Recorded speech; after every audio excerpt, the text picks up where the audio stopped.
오늘은 성탄절입니다. 성탄절은 이 땅에 인간의 몸을 입고 오신 우리 아기 예수님을 기억하고 다시 오실 예수님을 기다리는 날입니다. 온 세상은 이 날을 다 알고 기억합니다. 예수님의 탄생을 알기는 아는데 그 의미까지 제대로 파악하고 보내는 것은 아닌 것 같습니다. 어쩌면 성탄절은 즐기기 위한 날, 사람들에게 기쁨을 나누기 위한 그런 날로 전락해 가는 것 같습니다. 사실 하나님의 나라와 하나님의 뜻을 아는 것은 쉬운 일이 아닙니다. 우리가 살고 있는 이 땅을 보면 그것은 더더욱 확인할 수 있죠. 파괴되고 다툼이 있고 서로 간에 정말 분쟁이 끊이지 않는 세상의 모습입니다. 죄가 이 안에 들어오면서부터 우리에게 나타나는 현상들입니다. 하늘에는 영광, 땅에는 평화, 구호에 그치는 이야기들이 우리 땅에서 많이 펼쳐지고 있는 거죠. 정말 우리가 아기 예수님이 이 땅에 구원자로 온 세상을 하늘의 복으로 채우기 위해 오셨다는 것을 안다면 이런 모습을 보이지는 않을 텐데 그 의미를 잊어버리고 우리 중심으로 내가 주인공으로 성탄을 맞이하고 있기에 우리는 제대로 성탄절을 보내지 못하는 것이죠. 현대 종교라는 곳에서 이단들 연구하는 그 기관입니다. 그런데 그곳에서 이단들은 성탄절을 어떻게 보내는가에 대한 짤막한 발표를 했습니다. 통일교, 우리가 잘 아는 이단이죠. 근데 12월 25일을 그들은 기뻐하지 않습니다. 왜냐하면 통일교에서는 예수님께서 이 땅에 메시아로 오셨는데 실패한 메시아로 이렇게 규정을 하기 때문에, 그래서 크리스마스 성탄절을 슬픈 날 이렇게 규정을 합니다. 천부교라고 있어요. 박태선이라는 사람이 이렇게 주창한 이단인데 거기에서는 예수는 99%가 가짜이고 거짓이기 때문에 크리스마스는 마귀가 세운 날로 지칭합니다. 박태선이 하나님이고 박태선이 예수님이기 때문에 그 나머지 것은 가짜라는 거예요. 그래서 12월 25일 성탄절은 마귀의 날입니다. 신천지, 우리가 잘 아는 이단이죠. 신천지는 아예 성탄절에 의미를 두지 않습니다. 성탄절 행사를 하지 않습니다. 왜냐하면 그들이 주장하는 것은 지금은 초림의 시대가 아닌 재림의 시대이고, 이 재림의 시대에는 예수님이 강조되는 게 아니라 유일한 이만희가 강조되는 시대이기 때문에 예수님은 의미가 없고 이만희에게 초점을 맞춰야 된다는 거죠. 하나님의 교회에 있습니다. 안상홍의 하나님의 교회라는 것은 그들도 크리스마스를 지키지 않습니다. 왜냐하면 크리스마스는 인간이 만든 날이라고 이야기를 하면서 그건 태양신을 숭배하는 거야 라고 주장을 합니다. 대신 그들이 지키는 건 뭐냐면 안상홍의 생일날을 지킵니다.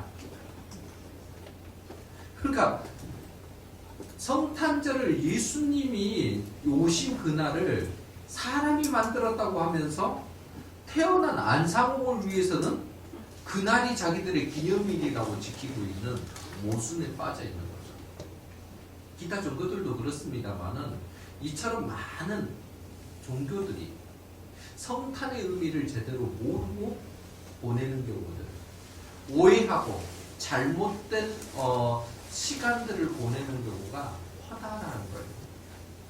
그럼 우리는 이 땅에 오신 육신의 몸을 입고 오신 예수 그리스도를 기억하고 맞이하고 또 바라봐야 되는 성탄의 의미를 얼마나 잘 보내고 있을까요? 예수님께서 이 땅에 오신 그때는요, 암흑기였습니다.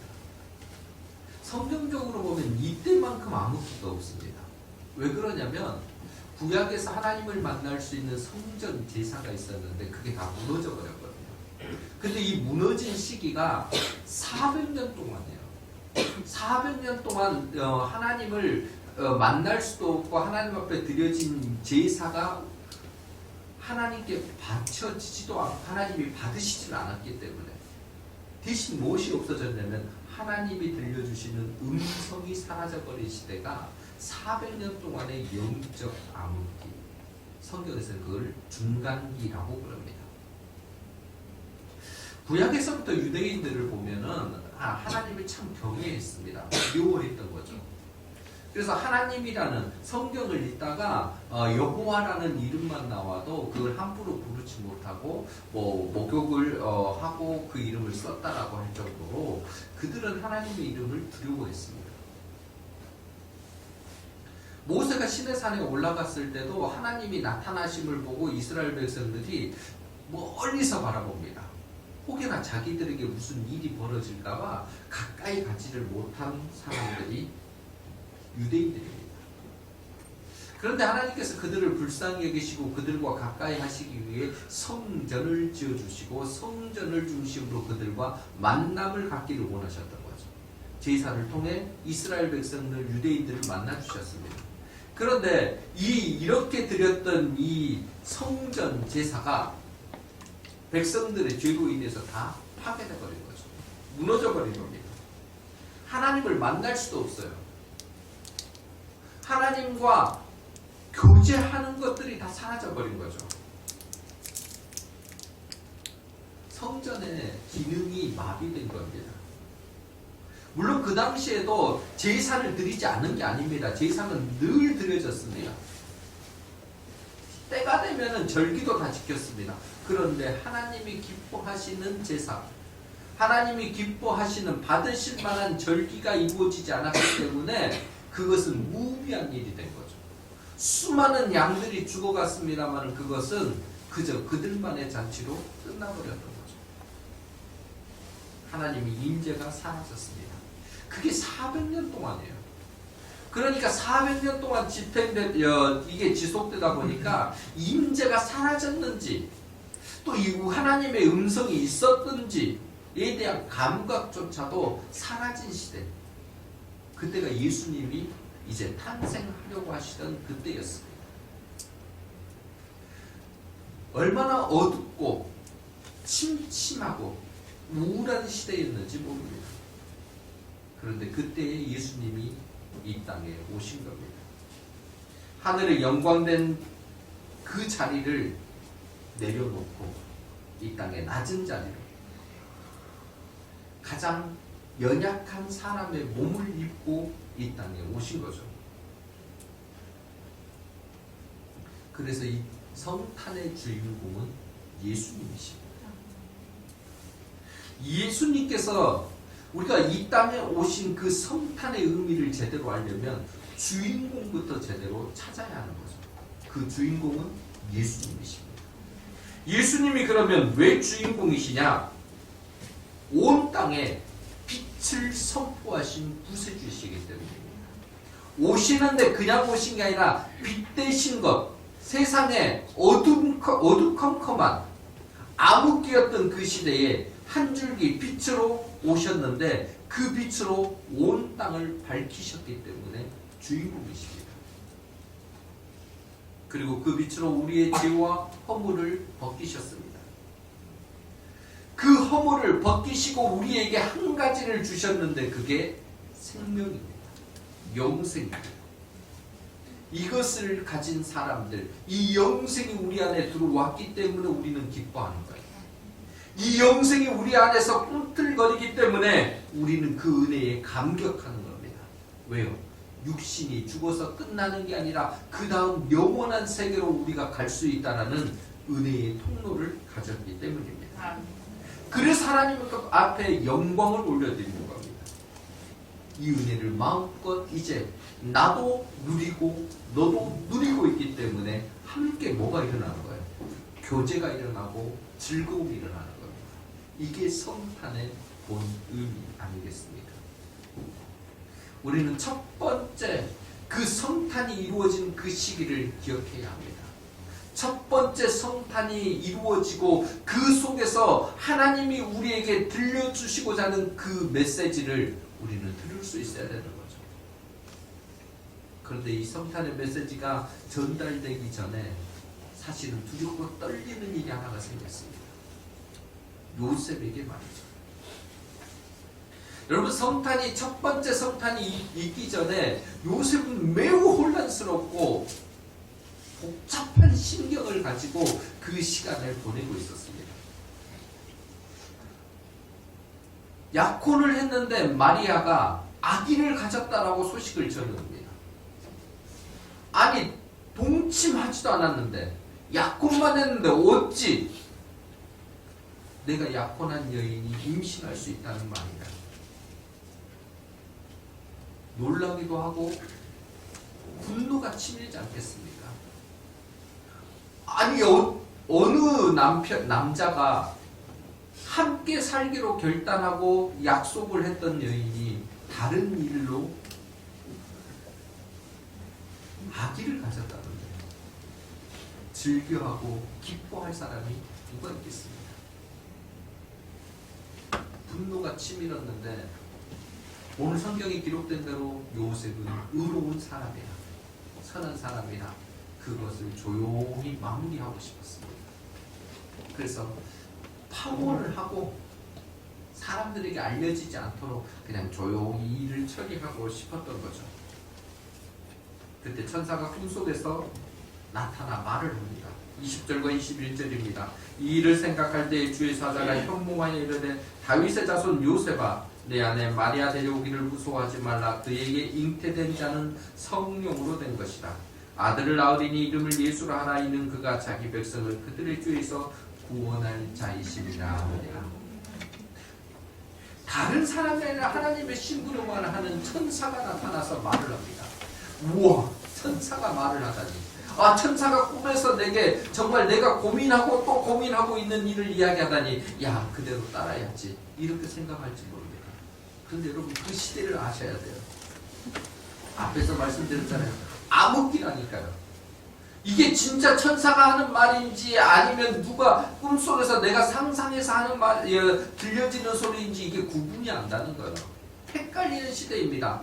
하나님의 말씀이 분명히 들려지는 시대에 살았다면 이게 분별이 가능하겠지만 이 시대는 그게 분별이 사실은 어려운 시대예요. 너무나 캄캄하기 때문에 이게 들어보지도 않았기 때문에 이 소리가 진짜인가 아닌가 고민스러워요.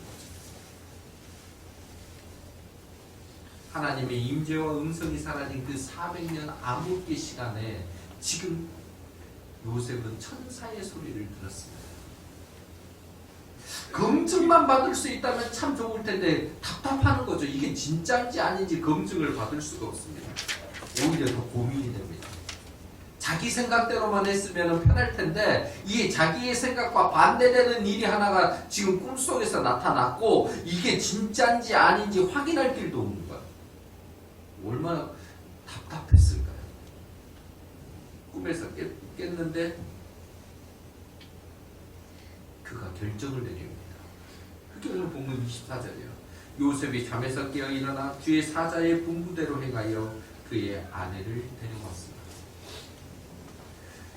요셉이 잠에서 깨어났는데 결정을 뭐라고 내린 거예요? 주의 사자의 분부대로 행하여. 원래 자기의 생각은 뭐예요? 파혼하는 거거든요. 파혼하고 조용히 일을 마무리하려고 그랬는데 내 생각을 내려놓고 주의 사자의 분부대로 행하겠다고 이야기합니다. 아니, 너무너무 고통스럽고 혼란스럽고 복잡한 시기였잖아요. 이것을 이루어낼 수 없는 뭔가 근거가 있으면 좋을 텐데 그것이 없어서 답답했는데 어떻게 그러면 요셉은 이 힘든 시기를, 복잡한 시기를 이겨낼 수 있었을까요? 저는 요셉이 가진 평소의 습관 때문이라고 생각합니다. 비록 하나님의 인재와 음성이 들리지 않는 시기, 암흑기였지만은 요셉은 그래도 하나님의 말씀 앞에 늘 엎드려 있었던 사람이라는 거죠. 평소에 말씀을 받았던 사람입니다. 그것을 기억하고 또 말씀을 새기고 살았던 사람임에 분명합니다. 그래서 꿈속에서 천사가 예수님의 탄생을 말은 해서 그게 온전히 막 믿어지거나 막 기쁘게 받아들여지는 건 아니지만 요셉은 선지자로 하신 말씀 이것이 이루어진다라는 것에 의미를 두었다는 거죠. 천사가 했던 말이 뭡니까? 선지자로 하신 말씀을 이루려 하신 것이다. 이것에 집중한 거예요. 마태복음 1장 22절에 이렇게 됩니다. 이 모든 일이 된 것은 주께서 선지자로 하신 말씀을 이루려 하심이니. 여러분, 이게 너무너무 중요한 말씀입니다. 내가 혼란스럽고 내가 고통스럽고 내가 결정하지 못하는 인생의 수많은 일들이 있을 때 하나님은 우리에게 말씀하십니다. 내가 기록된 말씀대로 그것을 이루려 합니다. 주께서 선지자로 하신 말씀, 구약에 수없이 말씀해 주신 그 약속된 것들을 이제 내가 이루려 합니다 라고 말씀하신 거예요. 천사가 증거로 내세운 것이 뭐였냐면 선지자의 말씀이었습니다. 그저 누구가 어느 날 하늘에서 떨어진 말씀을 준 게 아니라 천사가 말을 한 것은 하나님께서 이전에 선지자들로부터 계속해서 주었던, 선지자들로 계속 주었던 그 말씀을 지금 주었던 겁니다. 요셉은 이것을 평소 읽고 묵상하며 마음에 새기고 있었던 겁니다. 위기의 순간, 갈등의 순간에 제대로 결정할 수 있었던 기준은 여기에 있었습니다. 여러분, 우리도 세상 가운데 시끄럽고 분주하고 어디로 가야 될까, 무엇을 선택해야 될까, 무엇으로 내가 어떻게 살아가야 되는지가 혼동될 때가 있습니다. 답답할 때가 있습니다. 가려고 해도 너무나 이게 무엇이 진짜인지를 몰라서 방황하는 게 우리들 아닙니까? 그때 하나님은 우리에게 이 약속된 기준을 주십니다. 확실한 기준을 주신 거예요. 요셉도 첫 번째 성탄이 이루어질 무렵에 혼동스러웠고 갈 바를 모르고 있었는데 그 갈 바가 그 모르고 있었던 그 시간들이 하나님의 말씀으로 정리되었다라는 사실입니다. 우리도 인생에서 많은 일들이 있을 때 하나님의 말씀으로 정리되는 복을 누리시기를 바랍니다. 하나님의 말씀이 곧 우리에게 임할 때 그 말씀은 은혜로 바뀌어지는 거고, 우리가 가는 것이 어둠인데 말씀이 임하는 곳이 빛이 될 수 있습니다. 우리는 그 빛을 찾아가는 사람들입니다. 그 빛을 따라가는 사람입니다. 요셉처럼 우리도 힘든 시기를 보낼 때 선지자로 하신 말씀을 이루는, 선지자로 하신 말씀을 이루는, 그리고 극복하는 복이 우리 모두에게 있기를 소원합니다. 아멘. 그럼 첫 번째 성탄에서 선지자로 하신 말씀이 무엇일까요? 그 첫 번째 메시지는 예수께서 자기 백성을 죄에서 구원하신다입니다. 21절 말씀에 아들을 낳으리니 이름을 예수라 하라. 이는 그가 자기 백성을 그들의 죄에서 구원할 자이심이라 하니라. 우리가 기억해야 될 성탄의 중요한 의미는 예수 그리스도의 오심입니다. 왜 오셨냐는 거예요. 구원하시기 위해 오셨다는 거죠. 예수님께서 우리를 구원하시는데 그러면 무엇으로부터 우리를 구원하시는 겁니까? 죄로부터 우리를 구원하시는 거예요. 우리가 성탄하면은 너무 시끌시끌하고 분주하고 뭐 여러 가지 것들, 세상의 이야기, 의미들을 너무 많이 담아내버리니까 진짜의 이 의미를 놓쳐버립니다. 아니 이게 너무 핵심인데 이것을 많은 것들 중에서 하나로 생각을 하는 거예요. 그게 아니고 이게 전부이기도 합니다. 이 전부를 알았을 때 나머지 것들이 뭐가 되냐면 기쁨이 되는 거거든요. 근데 이것을 자꾸 놓쳐요. 예수님께서 이 땅에 오시는 이유는 우리의 죄 문제를 해결하기 위해 오셨습니다. 그리고 그 죄 문제를 많은 사람들 속에서 나 한 사람에게 집중하셔서 오신 거예요. 내게 오셔서 내가 너를 구원하였다라고 말씀하십니다. 예수님은 단순히 이 땅에 평화를 주시기 위해 오신 게 아닙니다. 여러분, 죄 문제가 해결되지 않으면 이 평화는 유지될 수가 없습니다. 예수님이 우리에게 오신 것은 어떤 행복이거나 삶의 질을 높여주시기 위해 오신 게 아닙니다. 죄 문제가 해결되지 않으면 아무리 우리가 이 땅에서 행복을 누리고 삶의 질이 좋다더라도 육신의 죽음이 도달되었을 때 그건 다 허무한 것이 되고 만 것이기 때문이죠. 예수님은 도덕적 교훈을 가르치기 위해 오신 분이 아닙니다. 우리가 어떻게 잘 사는 것을 이야기하시기 위해 오신 분이 아니라는 거예요. 예수님이 오신 목적은 딱 한 가지입니다. 죄에서 우리를 구원하시기 위함이라는 거예요. 사실 우리를 이런 불행의 길로 이끌어온 거는, 불행으로 우리를 몰아넣은 것은 딱 한 가지 아닙니까? 아담이 범죄했던 그 죄 때문입니다. 우리가 저주 아래에 있게 된 것 또한 죄 때문입니다. 그런데 우리가 이 죄에 대한 정의를 잘못 내립니다. 우리 자꾸 죄 이야기를 하면 어떤 살인죄나 뭐 폭력이나 사기나 뭐 이런 것들, 남에게 위해를 가하는 것들을 이걸 죄라고 부르는데 사실 이것은요, 죄가 나타나는 결과물들이에요. 성경이 말하는 보다 근원적인 죄는 이런 것들을 이야기해요. 이것도 죄이긴 합니다만 이게 근원적인 죄는 아닙니다. 성경이 말하는 보다 근원적인 죄는 뭐냐면 소속의 문제예요. 죄가 무엇 때문에 시작이 됐고 왜 시작이 됐는가의 그 문제이죠. 아담과 하와가 왜 죄를 지었습니까? 원래는 하나님과 함께 사는 것인데 그 함께 사는 것으로부터 자기들 독립하려고 하는 그 의도에서 우리도 하나님과 같은 위치에 갈 수 있다라는 그 독립적 사고를 갖는 데서부터 죄가 들어온 거거든요.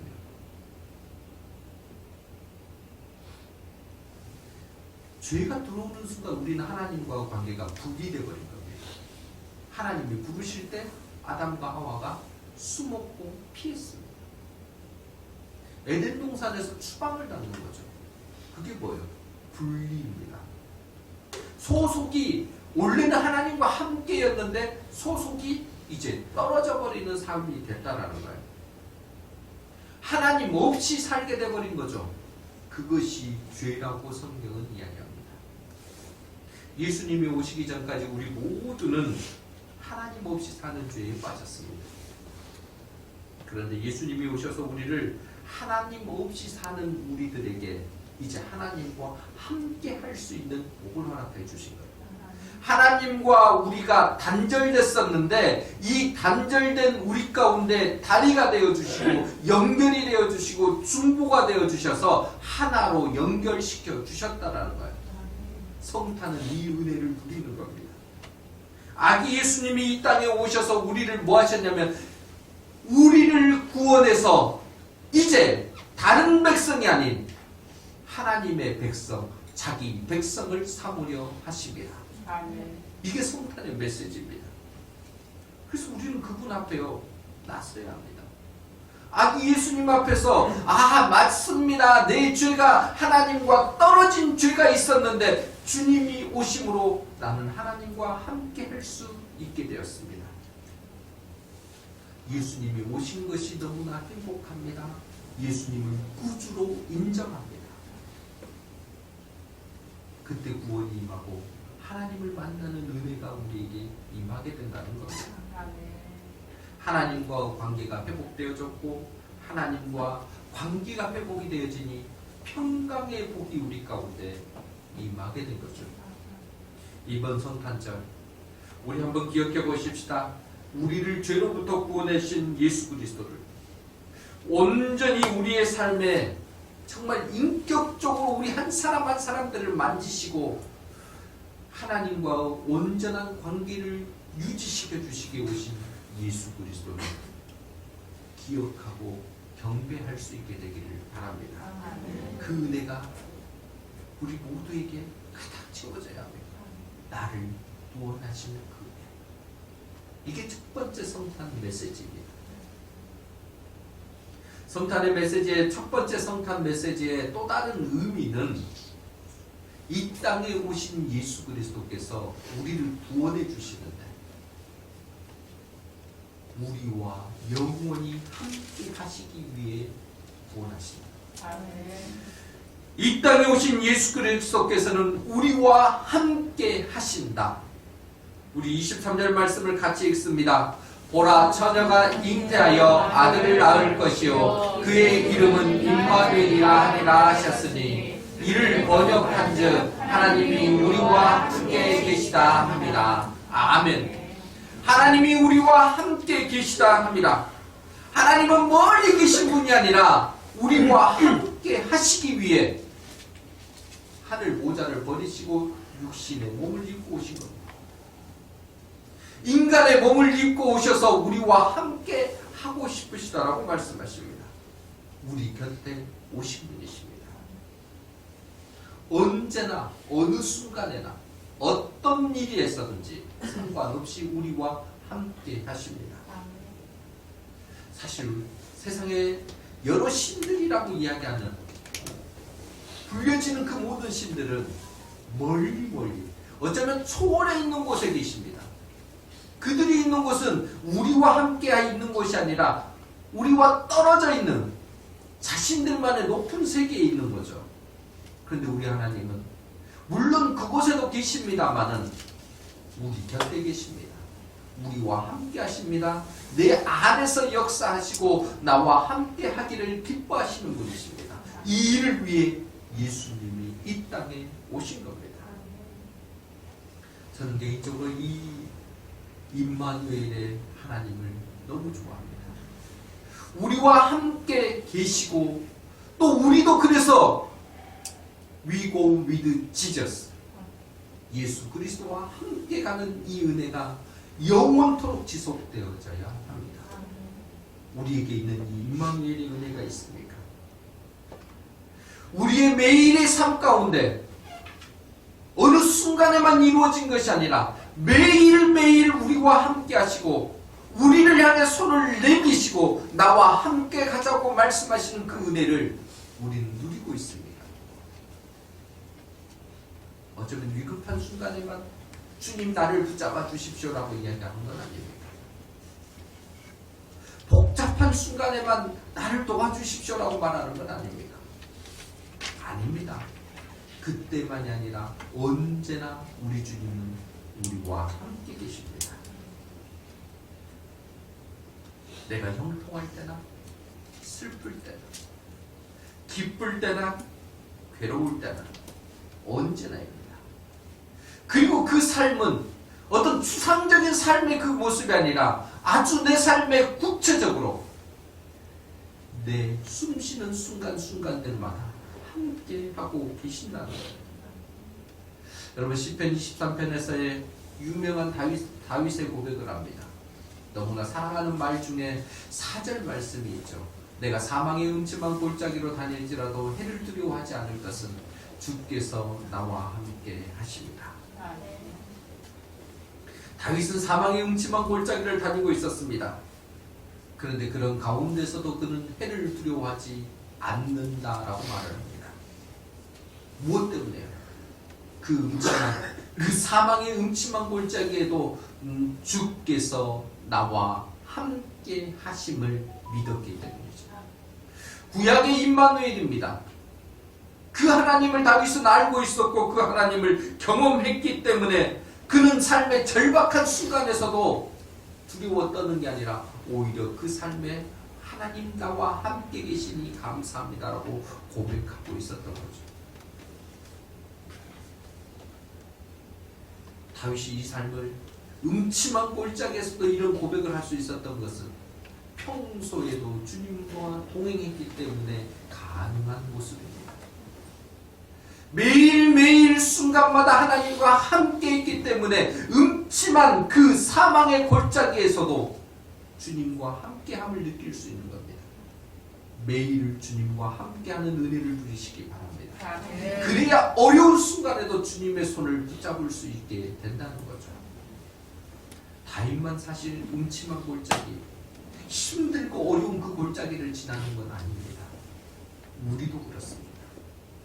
지난 2022년 오늘까지 우리가 살으면서 기쁜 일, 즐거운 일, 행복한 일도 많습니다만 공고한 일 우리는 동일하게 느끼고 살았습니다. 힘들어서 신음조차 할 수 없는 그 순간도 우리에게 있었습니다. 지금도 그것은 계속되고 있고 오히려 더 가중되고 있는지도 모릅니다. 코로나19의 여파들이 지금 세계 곳곳에 우리 삶에 나타나고 있는 거죠. 경제적으로, 사회적으로 문제들이 나타났습니다. 빈부의 격차가 훨씬 커졌습니다. 여기에 러시아와 우크라이나의 전쟁으로 인해서 곡물이 또 에너지가 제대로 분배되지 않아서 복잡한 삶의 여건들이 만들어지고 있습니다. 올해보다 내년이 더 힘들다는 이야기도 합니다. 그런데 생각해보면 이런 모든 것들을 우리 스스로가 해결할 수 있습니까? 내가 노력한다고 이게 바뀌어집니까? 사실 이것은 내 힘으로는 감당하기 어려운 외적인 환경들입니다. 내가 힘을 내 살 수 있는 거라면 마음껏 하겠지만 이것은 그렇게 해결될 수 있는 문제가 아닙니다. 그럴 때 우리는 한 가지를 더욱 아셔야 합니다. 내가 할 수 없으니 하나님이 나와 함께 해주셔서 견딜 수 있고 이길 수 있게 도와주십시오. 하나님 내 힘으로는 할 수 없으니 임마누엘 되신 하나님께서 이 지금 어려운 환경 가운데에 나와 함께 해주십시오라고 요청할 수 있어야 합니다. 그 주님을 매일 만나셔야 힘을 낼 수 있으십니다. 아무리 힘들고 어려운 일이 있어도 하나님 안에 내가 들어가기만 한다면, 하나님의 손을 붙잡기만 한다면 다윗과 같은 고백을 우리도 할 수 있다라는 겁니다. 아니, 오히려 우리는 더 힘을 낼 수 있습니다. 주님이 우리에게 약속하셨기 때문에, 또 그 일을 위해 예수님께서 우리에게 오셨기 때문에 가능한 일입니다. 언제나 함께 하시는 임마누엘의 하나님을 붙잡아야 합니다. 아니, 우리 주님은 벌써 우리에게 손을 내밀고 계십니다. 먼저 우리에게 내가 너와 함께 가줄게 하라고 임마누엘의 주님께서 손을 우리에게 내밀고 계십니다. 그럴 때 우리가 해야 할 일은 뭐겠습니까? 우리도 손을 내밀어 잡으면 되는 거죠. 얼마나 좋으신 주님이십니까? 먼저 손을 내밀고 내가 너와 함께 하겠다라고 이렇게 우리 모두 각자에게 두 손을 뻗고 계시는데, 어쩌면 어리석게도 우리가 외면하고 있는지도 모르죠. 눈을 뜨십시오. 첫 번째 성탄의 메시지가 우리에게 전달되고 있습니다. 나는 너희와 함께, 내 손을 붙잡으라는 주님의 말씀에 우리는 응답해야 합니다.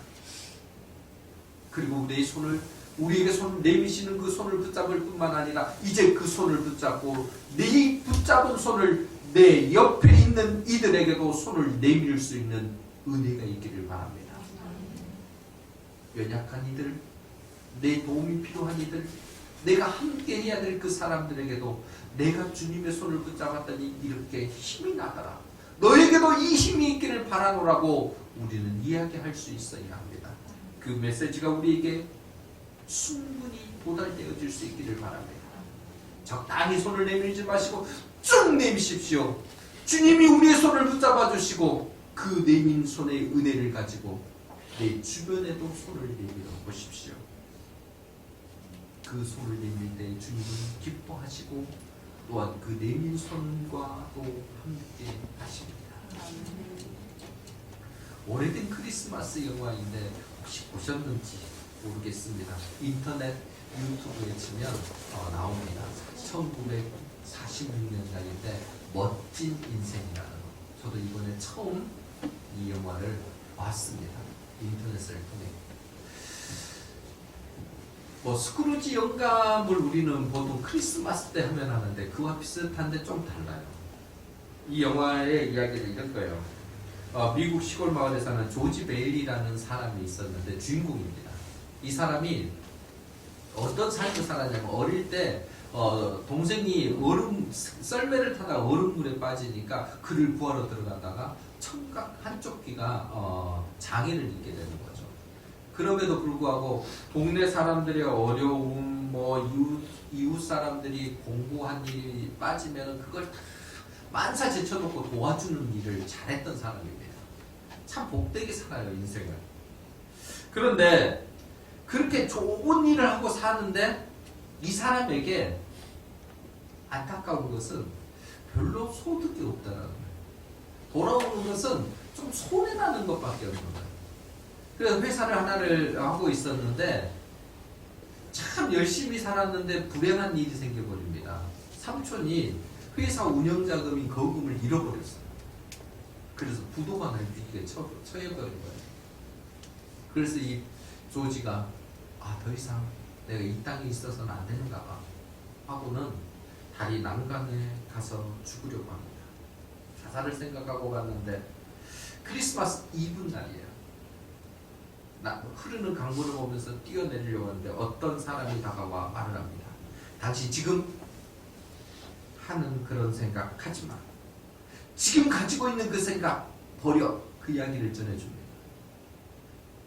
자기의 생각이 남에게 들켰다라는 마음에 조지가 왜? 당신이 무언데? 대묻습니다. 근데 이 사람은